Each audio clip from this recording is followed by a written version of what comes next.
Physical culture considers the relationship between the physical body and how it is understood through social, historical, and cultural means. Since a young age, I was exposed to multiple physical cultures around me, especially team sports such as soccer and basketball. Until last year, I spent most of my time playing soccer in my local club, about 5 years. Recently, basketball has been my main sport since the pandemic, visiting nearby courts and making new friends. Two popular sports, soccer and basketball, are both competitive in nature. Because of this, people here use their body to display their physical dominance over another.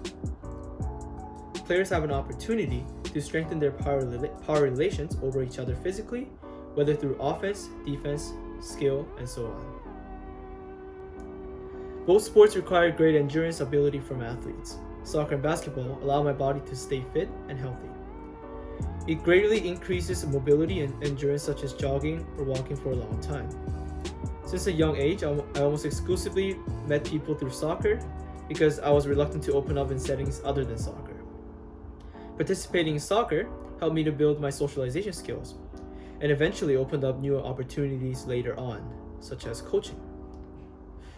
Recently, basketball has been the main source for socialization. The friendly environment and the culture of basketball allows me to open up to strangers I play with, making new connections. In most settings, you need a basketball court or soccer fields established by cities to play.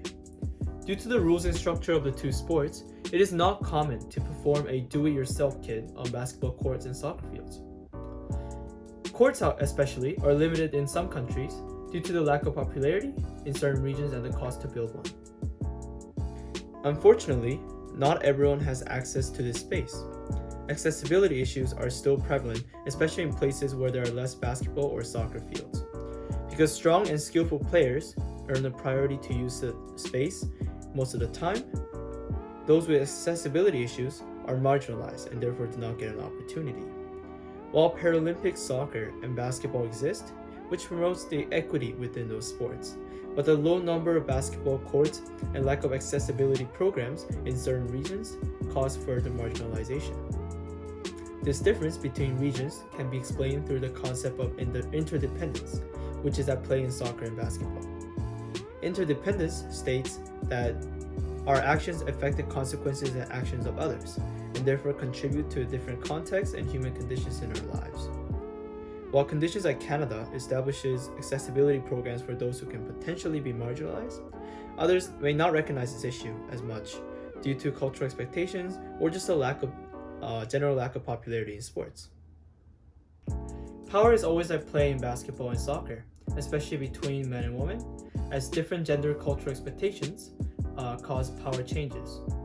The cultural expectations of women in some countries can act as a potential barrier for women to participate in basketball.